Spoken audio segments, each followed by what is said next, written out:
So Korean that attention channel, you should go young Jire Nima Sabi Roma, a attention chingo. Korean that attention chin today or today. In the Dama Lucian Mare, Korean that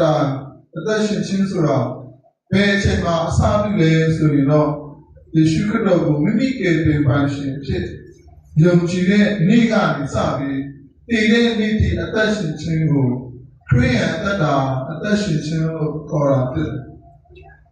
Korean Mibana in Willa to be attention chingo.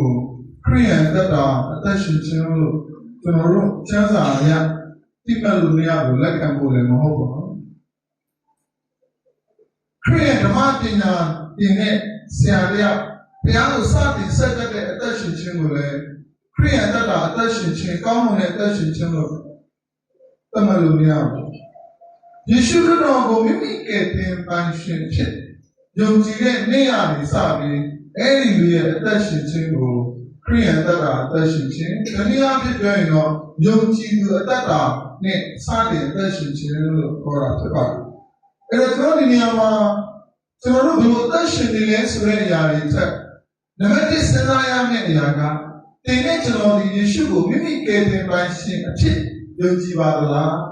Who would let me out? Who got Joe up to the family? So, to know Korean, you are going to wait to be up in Korean, Taiwan, Chile to be up in Korean, yet Nina, some sea, the Panasa, the totally alone of some sea to be up in I mean, Korean, you do the attention to the Korean that attention channel. Kowalo, Tamalu, Mia Huzra, Chansa, Shishan in Korea. You should have mimicated by Chip Kuran. Kuran Luji. Luji net with them a cigar more. Luji net with Kuala or Kuran Luji today.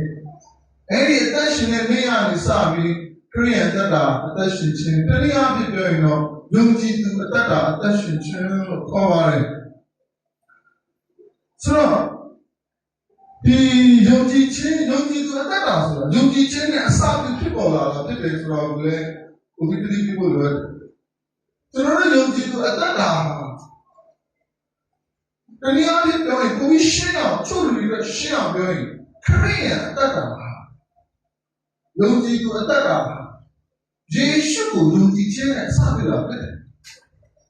Madamo Yesu Yonji Chen aje Sabi do jo tama chansa ma. Any lo Yesu Yonji le dure ko tama chansa ma.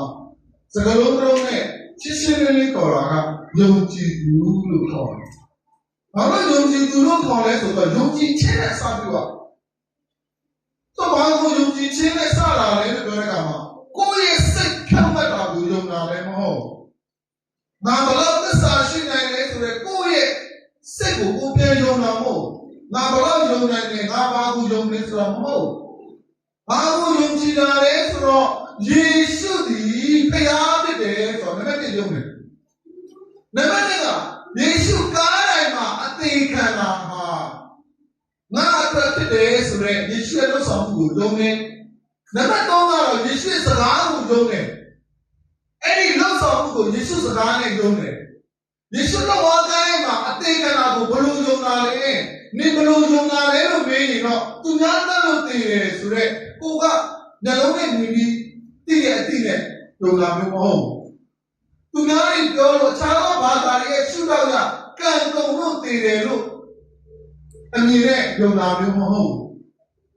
A child will react, Nia, Roma Sata, tell you, Nine, you know, the mighty Nashinia, very letter, where Tissue, Balubos and Tia, Ayabule, Lunamo. But they are loving a blue dome, Correcama. I think you should have Babylon, and the Tia, I think you should have Babylon, Correcama. You should have a thing that can give up. To a thing can a question less ragu. Two good and the way of the Shishin in the I want to take a good father, Chana, ယေရှုခရစ်တော်ဝါကဲမှာလာအသေးခံလာကြချုံချင်းကံကုန်ချင်းဟာလားမတရားတည်ဆုံးခြင်းမျိုးမဟုတ်ဘဲနဲ့ဖယားဘက်ကနေလူအတွက်လူလားနဲ့နေရကလွတ်မြောက်ဖို့အတွက်စေတနာရှိတဲ့ချစ်ချင်းမေတ္တာဖြစ်နေလောကမှာကြွလာပြီးတင်တဲ့ကျွန်တော်တို့အသေးခံပေးခဲ့တာဖြစ်တယ်။အဲယေရှုခရစ်တော်ရဲ့အသေးခံခြင်းဟာကျွန်တော်တို့အတွက်ဖြစ်တယ်ဆိုတော့ယေရှုကိုယ်တိုင်ကပြောတယ်။ငါ့ကိုယုံကြည်သောသူသည်တည်လုံတော်လဲရှင်လိမ့်မည်။အသေးခံခြင်းနဲ့ပတ်သက်ပြီးတော့မှနောက်ထပ်ကျမ်းပိုက်ကဒီလိုပေါ်ပြတယ်။ကပ္ပလာလိုဒီတော်လဲတည့်ရဖြစ်တွေကမိုးခွင်းကဲ့သို့ဖြစ်စေသွားပြီ။ရောမခန်းကြီးငါအငယ်ကိုးမှာတော့အသွေးတော်အပြစ်ထားလိုက်ရလို့ရောက်ပြီတဲ့အဲ့တော့အသေးခံခြင်းနဲ့ပတ်သက်ပြီးယေရှုကပြောလဲငါ့ကိုယုံကြည်တယ်လို့လည်းရှင်မယ်ပြည့်စည်ခြင်းကိုမခံရဖြောင်းလိုက်ရလို့ရောက်ပြီပြည့်စည်ခြင်းနဲ့အစမပြတ်ကင်းတယ်ဆိုတဲ့ယေရှုရဲ့စကားဖြစ်တယ်။ဒါဆိုရင်ကျွန်တော်တို့ဘာလို့ယုံလဲဆိုတဲ့ကမှာခြုံငုံပြီးပြောလိုက်ရင်ယေရှုကိုယုံတာခြုံငုံပြီးပြောလိုက်ရင်ယေရှုကိုယုံတာဘယ်လိုယုံလဲလို့တိကျပြောရင်နံပါတ်1ကတော့ဖျားဖြစ်ခြင်းနံပါတ်2ကတော့အသေးခံခြင်းဟာငါ့အတွက်ဖြစ်တယ်ဆိုတော့ယေရှုရဲ့လှဆောင်ပေးခြင်းကိုလက်ခံခြင်းနံပါတ်3ကတော့အဲ့ဒီလှဆောင်ခြင်းနဲ့ပတ်သက်ပြီးယေရှုပြောတဲ့စကားကိုလုပ်တယ်ငါ့ကိုယုံကြည်တယ်လို့လည်းရှိမယ်အခုတော့အဖြစ်ထားမရတော့ကြောင်းပြီးပြည့်စည်ခြင်းနဲ့အစင်ပြတ်ကင်းမယ်ဆိုတော့ယေရှုဒီဖျားဖြစ်ခြင်းနဲ့လှဆောင်ခြင်းကားလိုက်မှာအသေးခံခြင်းဒီကျွန်တော်တို့အတွက်လှဆောင်ပေးခြင်းဖြစ်ပြီးအဲ့ဒီလှဆောင်ပေးခြင်းမှာဘာအတွက်ဖြစ်လဲဆိုတာကိုဘယ်သူကပေါ်ပြလဲယေရှုဖျားကိုယ်တိုင်ကပေါ်ပြဟာလေလုယာဒါတော့ဘာလို့ယုံလဲဆိုတော့ယေရှုကိုယုံတယ်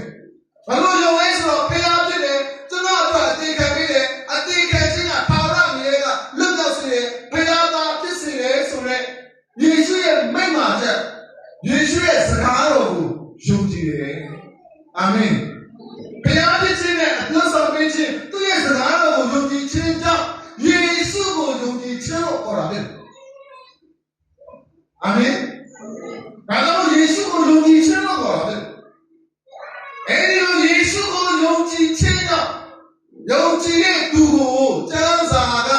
ယုံကြည်သူလို့ခေါ်တယ်ဘာလဲကျမ်းစာကဘယ်လိုခေါ်လဲ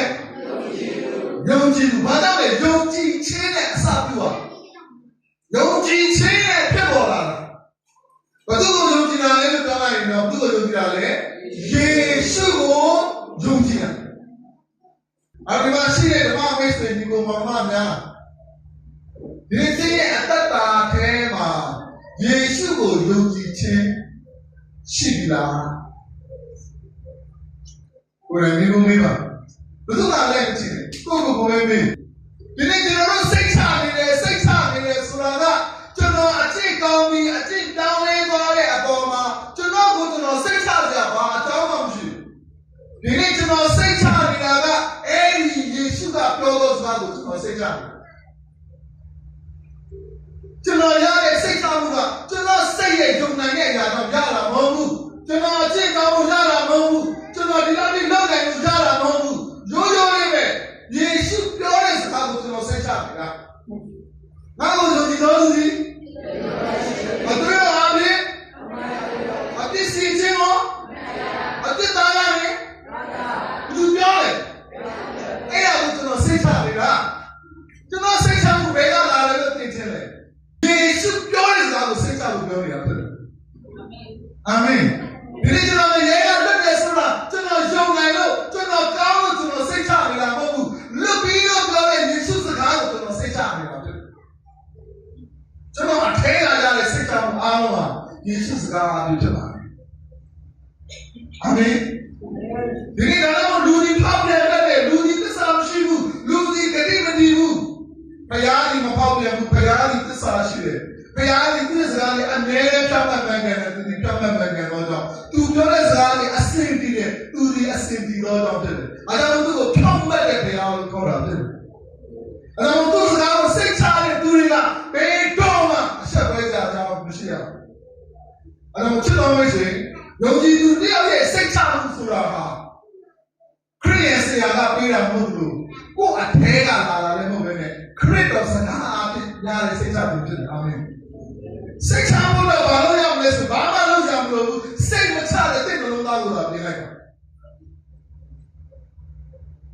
ယေရှုကပြောတယ်ငါတို့ယုံကြည်သင်လို့လည်းရှင်ပြည့်စင်ခြင်းမခံရလို့ပြောပြီးသင်ကတော့ဟုတ်ပါမလားလို့စဉ်းစားနေဘယ်အကြောင်းမှတောင်းတယ်ဘယ်ဆရာရှိမှလည်းမသွားနဲ့ပြဿနာကသင်မလို့နိုင်လို့ပဲကျွန်တော်တို့ယုံကြည်သူရဲ့အသက်ရှင်တဲ့အခါမှာကျွန်တော်တို့ကကျင့်စဉ်မဟုတ်ဘူးဘုရားစကားကိုနားထောင်တယ်ကျင့်စဉ်မဟုတ်ဘူးအဲ့ဒါတက်ကိုလေးနဲ့ယေရှုကိုယုံကြည်တဲ့နေ့ကနေစပြီးတော့မာတဲ့ယေရှုတော်ကပြောခဲ့တဲ့စကားလေးကိုဖတ်ကြည့်အောင်ခမဲတော်ဒီတမန်တရားကိုပြတော့ဝိညာဉ်တော်ဒီဟုသောတပါးဒီတော်ဥပ္ပစင်စရာကိုသင်တို့နဲ့အတူအစင်မတက်တည်နေစေခြင်းမှာသင်တို့အားပြေတော်မူဆိုယေရှုကိုလက်ခံလိုက်တဲ့နေ့မှာတဲ့တပါးဒီတဲ့တန်ရှင်တော်ဝိညာဉ်တော်ဘုရားကသင်နဲ့အတူရှိသွားပြီသင်နဲ့တော်သွားပြီလေရှိသွားပြီတဲ့အစင်မတက်ရှိတယ်ဘာကြောင့်ယုံတဲ့နေ့ကနေစပြီးတော့ယေရှုကိုလက်ခံတဲ့နေ့ကနေစပြီးတန်ရှင်တော်ဝိညာဉ်တော်ဘုရားသခင်တကောမဟုတ်ဘူးနော်တကောမဟုတ်ဘူးနော်ဘာဖြစ်လဲပုဂ္ဂိုလ်တယ်အဲ့ဒီဘုရားကသင်နဲ့ကျွန်တော်အတ္တတာထဲမှာရှိလာတယ်ဘာလို့ရှိနေတာလဲလို့ပြောတဲ့အခါမှာတဲ့ဝိညာဉ်တော်တို့ဥပ္ပစေဆရာကြီးတဲ့ဝိညာဉ်တော်တို့လည်းဥပ္ပစေဆရာဆိုတာကဝိညာဉ်အတုံးဖွဲ့တွေကိုဟာလားတင်ချာပြတာတော့သူတို့တဲ့ကပါဠိကဝိညာဉ်အတုံးဖွဲ့တွေကိုတင်ချာပြတာတော့သူတို့တဲ့ကဒီဝိညာဉ်တော်ဘုရားခင်ကတမန်တရားနဲ့ဆိုင်တဲ့ຢာကိုတုံတင်တာတာပြတဲ့တင်တာတာလည်းမရှိနေတာဖြစ်တယ်အာမင်ယေရှုကိုယုံတဲ့နေ့မှာဒါဟာခရစ်တော်ကိုယုံတဲ့နေ့မှာခရစ်တော်ကတင့်ကိုပြည့်တဲ့တက်တယ်ခုလည်းဖြစ်တယ်ဘုရားကတင့်ရဲ့အတ္တတာထဲမှာဘုရားခင်နဲ့ခမဲတော်ချမ်းသာလာတဲ့အရာတွေကိုရရှိတာတွေကိုသိရှိဖို့ရတဲ့အထဲထဲကနေတက်တယ်ခံနေတယ်ဖြစ်တယ်။ဆက်ပြီးကြည့်တဲ့အခါမှာဘုရားခင်ကကျွန်တော်တို့နဲ့အတူရှိတော်အသက်ရှင်ခြင်းတနည်းအားဖြင့်ပြောရင်ယုံကြည်သူတက်တာပါပဲလေ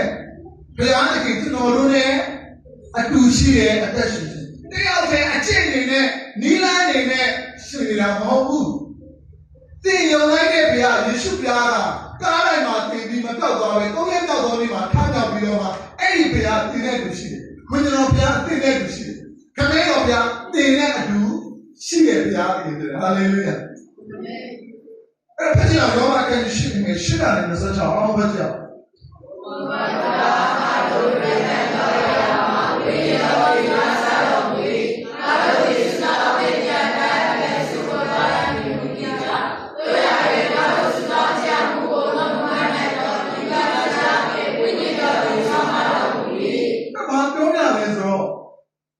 တချို့ဝိညာဉ်တော်ဘုရားသခင်ကိုအချို့ကဘယ်လိုမြင်လဲဆိုတော့ဒါကလားဘာလဲဆိုတော့ဘာပါလဲဟုတ်တယ်ကိနာယေလို့ယူရဲလို့ရတယ်စာရီလို့ညနော်စာအုပ်တွေနိုင်တဲ့ထဲလို့ရကောင်းလားကောင်းလားတော်လို့ရှိလားဟာလားအရင်ကောင်းတယ်ကျွန်တော်ချထားလိုက်ပြီကျွန်တော်မတော်ဘူးသူကအထဲမှာဘလောက်ပဲကောင်းတော့ကျွန်တော်မတော်ဘူးဆိုရင်သူဘာလုပ်လဲဘာလုပ်လဲဘာမှလုပ်လို့မရဘူးသူကဘလောက်ပဲမော်တယ်နင်းဘလောက်ပဲဈေးကြီးဘလောက်ပဲတန်ဖိုးကြီးကျွန်တော်မတော်ဘူးဆိုရင်သူဘာဖြစ်နေမှာလဲအလုံးလုံးလားဘာကြောင့်လဲသူဒီဘာဖြစ်လို့ကြောင့်လဲအတုံးပြုလို့ရတယ်အတုံးပြုမှဟလာအတုံးဝင်တဲ့စက်ပစ္စည်းဖြစ်တော့ကြောင့်လေဘာကြောင့်လဲဟုတ်တယ်ဝိညာဉ်တော်ဘုရားသခင်ကဒီဖုန်းနဲ့မတူဘူးတန်ဖိုးကြီးပြီးအရာရာလုပ်နိုင်တယ်လုပ်လို့ရတယ်နောက်ဆုံးတော့ဖုန်းတွေလိုမျိုးမဟုတ်ဘူးကိုကအတော်ပြုမှအလုံးလုံးနဲ့ဘုရားမဟုတ်ဘူးဝိညာဉ်တော်ဘုရားကတင်မစွတ်တောင်းနိုင်တဲ့တင်မနှုတ်မနိုင်တဲ့တင်အထဲမှာတင်ဘာမှမလုပ်နိုင်တဲ့အချိန်မှာပဲတင်ရဲ့ရှေ့ကနေတင်ရဲ့အထဲကနေလုပ်နေတဲ့ဖယားဖြစ်တယ်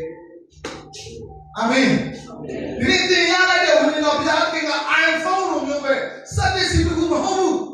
တင်အတော်ပြုမှအလုံးလုံးနဲ့ပစ္စည်းမဟုတ်ဘူးသူကပုံကိုဖြစ်တယ်သူကဖျားဖြစ်တယ်တင်ကိုတုံတင်ဖို့တင်ကိုလမ်းတာဖို့တင်ရအထဲမှာရှိနေတော့သူတယ်ဟာလေလုယာ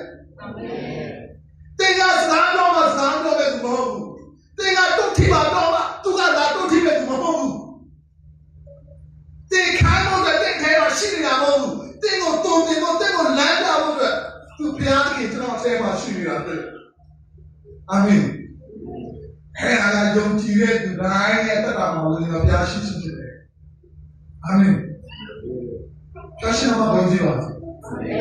ကြောင့်ဒီယေရှုကိုယုံကြည်တဲ့နေ့ကနေစပြီးတော့မှဘုရားသခင်ရဲ့လမ်းပြမှုတွေကိုသိခဲ့ပြီးပါဘုရားသခင်ရဲ့စကားပြောခြင်းတွေကိုသိနားထောင်တတ်ပါဘုရားသခင်ရဲ့တုံ့ပြန်ခြင်းတွေကိုသိခဲ့ပြီးပါဘုရားကတင်မားမှလာဆုံးပါမယ်တင်မားမှလာဆုံးတင်မယ်တင်ဒုက္ခရောက်မှတင်ဆုတောင်းမှလာအလုပ်လုပ်မဲ့ဘုရားမဟုတ်ဘူးဘုရားသခင်အတ္တတာထဲကတင်အတွက်အရင်အလုပ်လုပ်ရတဲ့ဘုရားသခင်အာမင်အဲ့ဒီလူကြီးကဘုရားသခင်ကိုကြည့်ပါဘုရားသခင်စကားတော်ခြင်းကိုနားထောင်ပါကျွန်တော်တို့ဒီနေ့ဒုက္ခရောက်မှလာကာကွယ်မဲ့ဘုရားလို့ထင်နေတာလားတင်ခေါ်မှကြွလာမဲ့ဘုရားလို့ထင်တာလားပွဲတွေပြီးတော့မှကြွလာမဲ့ဘုရားမဟုတ်ဘူးကျွန်တော်တို့ကတိုးထိန်ခဲ့တဲ့ဘုရားဖြစ်ဒါဝိဒ်ကပြောတယ်ခေါင်းကြောင့်ငါတိုးထိန်ဖြစ်တယ်ဒီနေ့တင်းရဲ့အတ္တမှာအတူရှိတဲ့ဘုရားမပြောက်ပါစေနဲ့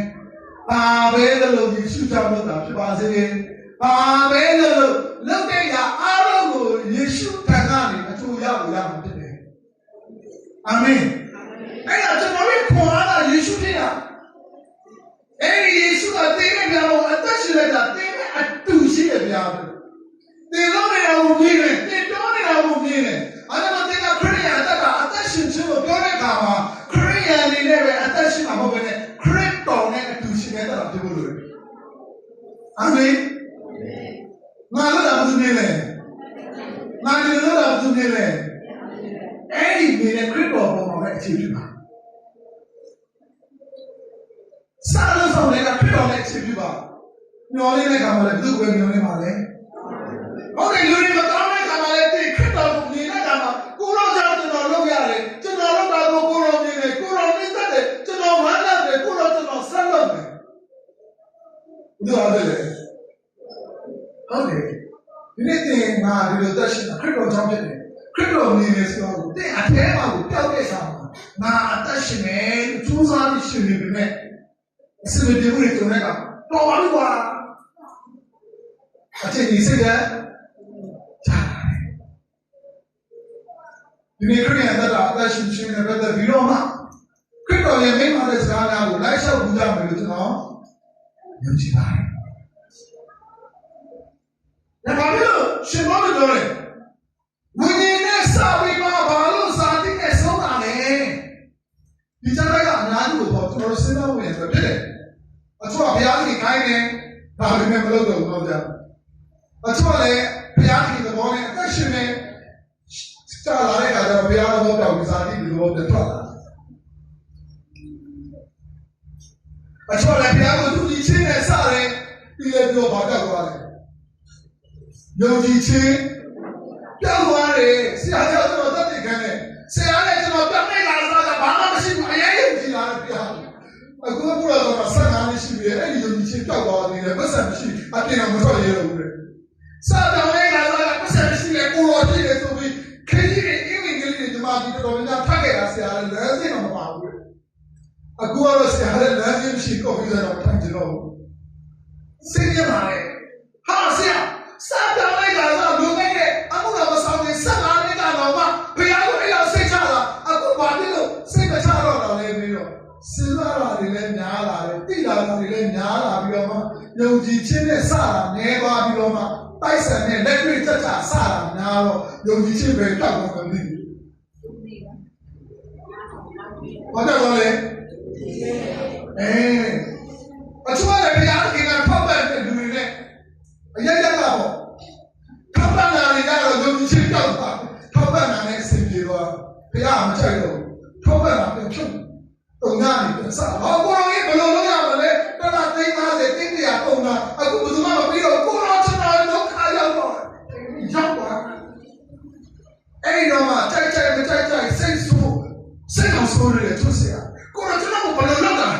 မမီးယုံကြည်ခြင်းမရှိတော့ဘုရားပြောတယ်မရဘူးဆုတောင်းတာဘာဆုတောင်းလဲယုံကြည်ခြင်းပြန်ပေးပါမကောင်းပတ်စံပြန်ပေးပါမကောင်းဘာတောင်းလဲအခါလေးကျွန်တော်အခက်ခဲရှိတဲ့အခါမှာဘာတောင်းလဲပတ်စံလေးတောင်းတယ်အယုံကြည်တဲ့ဘာလို့ဆုတောင်းလဲကျွန်တော်နားထဲမှာကြားရအောင်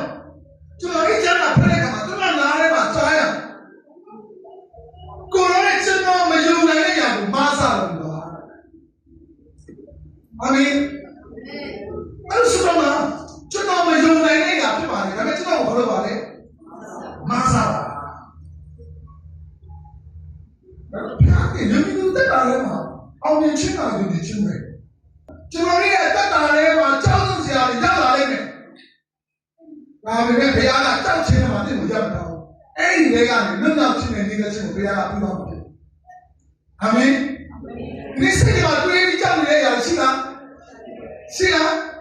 ဟုတ်တယ်ကားရှိကကားတိုင်းမှာကြောက်တယ်အိမ်ရှိတဲ့လူကမီးလာမှာကြောက်တယ်အဲ့ဒါချမ်းသာတဲ့လူကမချမ်းသာမှာမဖြစ်သေးတာကိုစိုးရိမ်နေတာတိတ်တော်တဲ့လူတွေ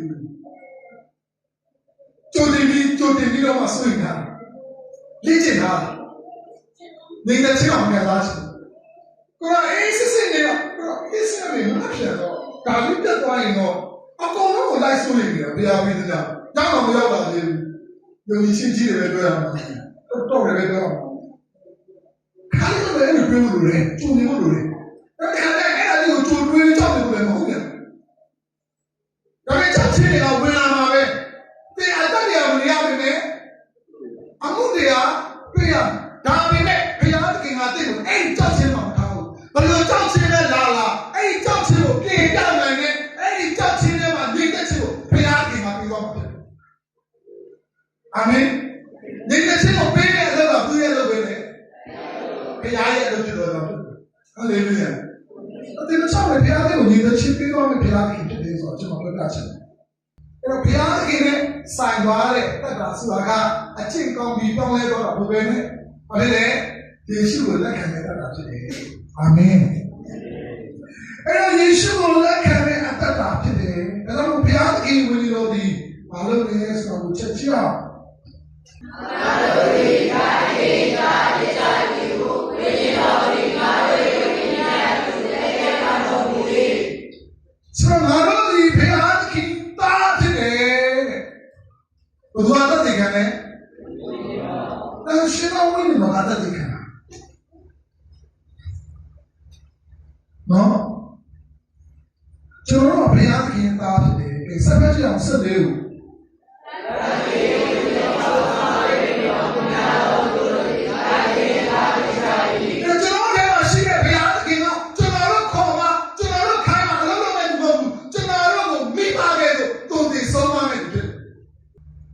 ဒီကျွန်တော်ရဲ့ဘဝအတ္တမှာဘုရားသခင်ကအလုံးလုံးတယ်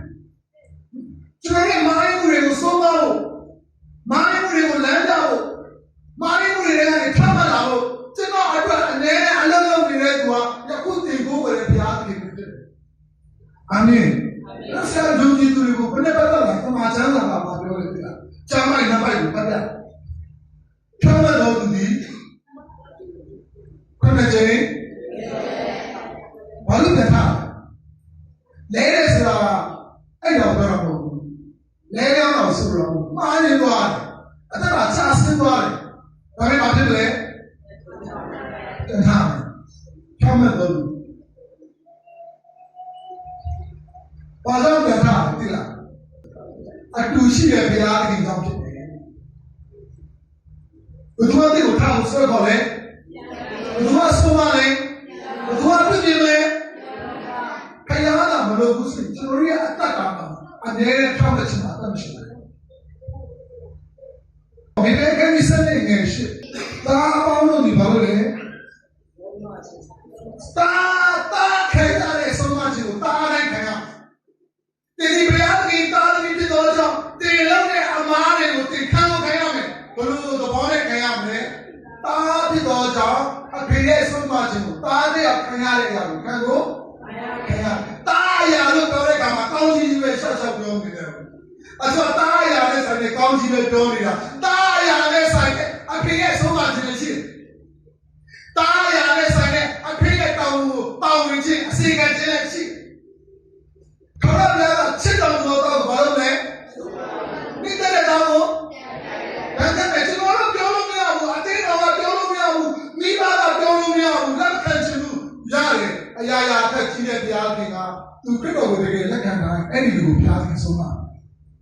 ဆိုတော့ဘယ်လိုဆုံးမဘုရားကလူကိုဆုံးမတဲ့အခါမှာဘယ်လိုဆုံးမလဲအဖေကဲလို့တားကိုဆုံးမကဲလို့ပြောင်းလဲလာဖို့နောက်သားရဖို့နာကျင်နေတာကိုပြောပြီး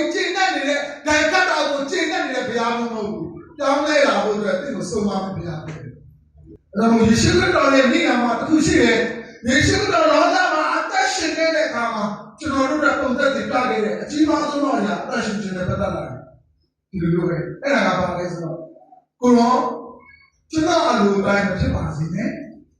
ကိုရောအလိုတိုင်း